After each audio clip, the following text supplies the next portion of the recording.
With the age of 20, I went to London and I won the Mr. Universe contest as the youngest Mr. Universe ever. And it was because I had a goal.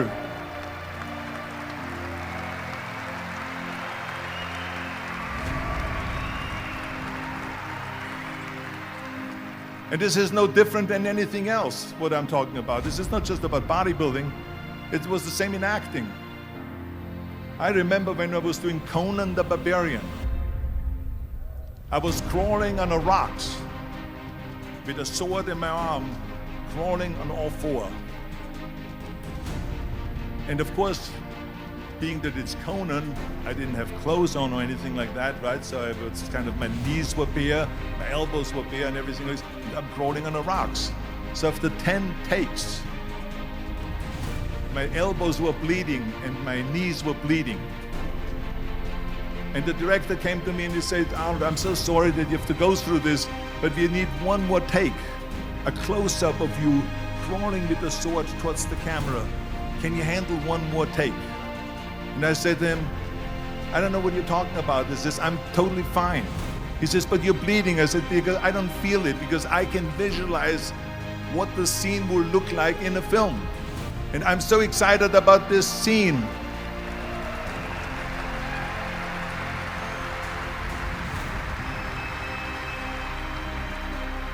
And so I had this in my mind, and so this is why it didn't matter if I had to do another 50 takes or 100 takes, no matter how much I bleed on my elbows or my knees. I saw that vision of the perfect scene, and it was an important scene, and I would do it over and over again until we got it.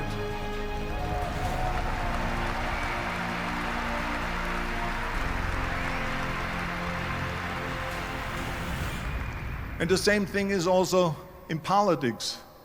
I remember that in politics, I had a very clear vision that I will be the leader of California. This is as far as I could go because I was not born in America, so I could not run for president. So being the governor of the fifth largest state, I should say the largest state, the fifth largest economy in the world, was for me really the ultimate title, the ultimate accomplishment in politics. So even though people came up to me and says, why don't you go and run for something smaller? You're never gonna make it. I ran for governor, and then 2 months later I became governor of the state of California. Again, because I had a very clear vision what I'm gonna do with California. So let me tell you something, visualizing your goal and going after it makes it fun. You got to have a purpose no matter what you do in life. You got to have a purpose. Have a vision. All you want to do is establish the habit of noticing what you do have instead of what you don't have. Noticing what's great about a situation versus what's not great. Focusing on solution instead of problems. That's what changes your life. Instead of judging yourself and others, decide, remember these are decisions, decide right now to become curious instead of judgmental. But remember, when you find fault in other people, when you start noticing constantly how they've wronged you, how this person is not good enough, or they're too egotistical, they're too proud, or they don't really care about people, as soon as you start judging other people, you just got to remember something. If you start judging other people, you're going to also start judging yourself intensely. If you're angry at other people, there's a very good chance you're angry at yourself as well. Maybe we need to perceive more and judge less. Maybe instead of finding fault with other people, without really thinking about what they've gone through to be where they are this day, maybe we can get really curious about what's making this person be in the state they're in, or what's the motivation behind this person's anger. For example, a lot of times we think somebody's being negative or angry or we're frustrated with them, but we never bother to find out what's really going on. Out of our fear of having heroes in our society today, we seem to try and consume them and destroy them as quick as we can. We try to find something that's wrong with our heroes. Remember, we got to judge less, perceive more. We got to get curious. Instead of living in a society where we're so afraid to believe in anything or anyone that we believe in nothing at all, and we lose our power of positive thinking. We try and protect ourselves from things we maybe not even need to protect ourselves from. Or we live in a society where we try and destroy our heroes, where we take somebody like Barbara Walters, an incredible broadcaster, a woman of incredible integrity, who gets nailed by one person in a book, and it's in every newspaper across the land, how she probably stomped on people to get where she was. That's absurd. Or Martin Luther King, after he's passed on, somebody comes back and stomps all over his career and his reputation. Is that the society we want to live in? Any person who takes glee in watching another person's pain will experience plenty of pain themselves. Remember the quote, "He who is without sin, let him cast the first stone." The bottom line is, if you go looking for brown, you're going to find it anywhere you look for it, in others or yourself. Free yourself from the disease of making others wrong, and you'll free yourself from the disease of making yourself wrong. You have a lot more energy to create solution instead of problems. It's part of the power of positive thinking instead of falling for the destructive power of negative thinking. If you want to get curious, just ask yourself, what do I like about this person? Wonder what's going on with this person that would make them feel this way. How could I help this person? As you ask these kinds of questions, you may learn something about how human beings operate, about their motivations, maybe even some things about how to support yourself as you try to support others. Remember, get curious instead of judgmental.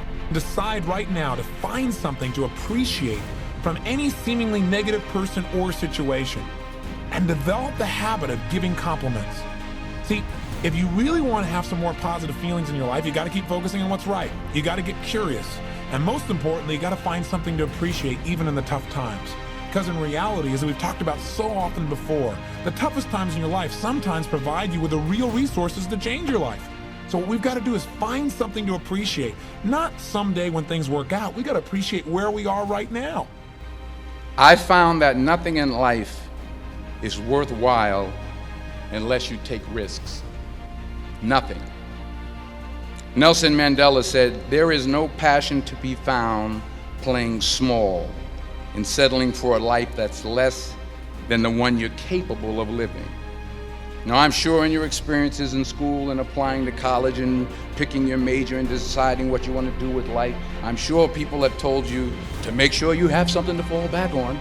Make sure you got something to fall back on, honey. But I never understood that concept, having something to fall back on.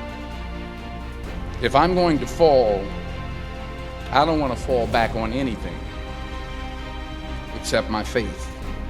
I want to fall forward. I figure at least this way I'll see what I'm going to hit.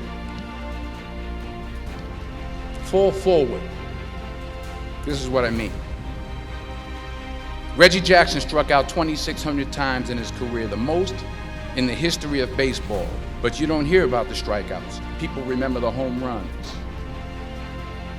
Fall forward. Thomas Edison conducted 1,000 failed experiments. Did you know that? I didn't know that.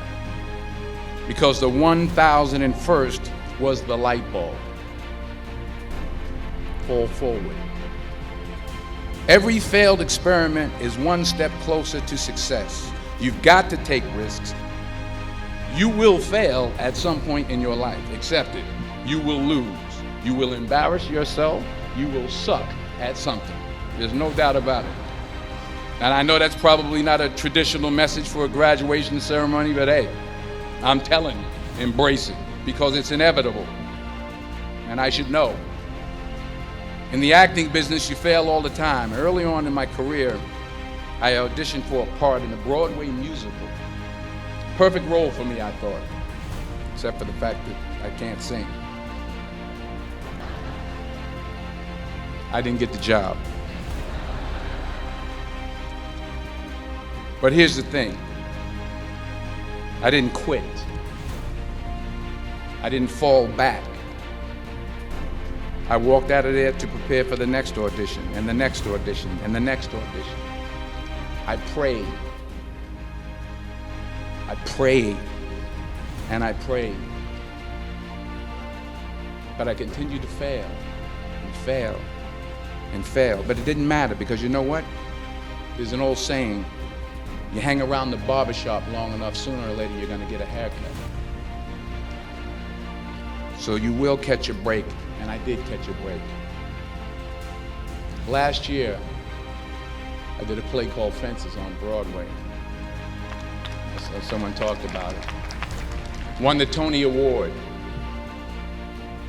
And I didn't have to sing, by the way. But here's the kicker. It was at the Court Theater. It was at the same theater that I failed that first audition 30 years prior.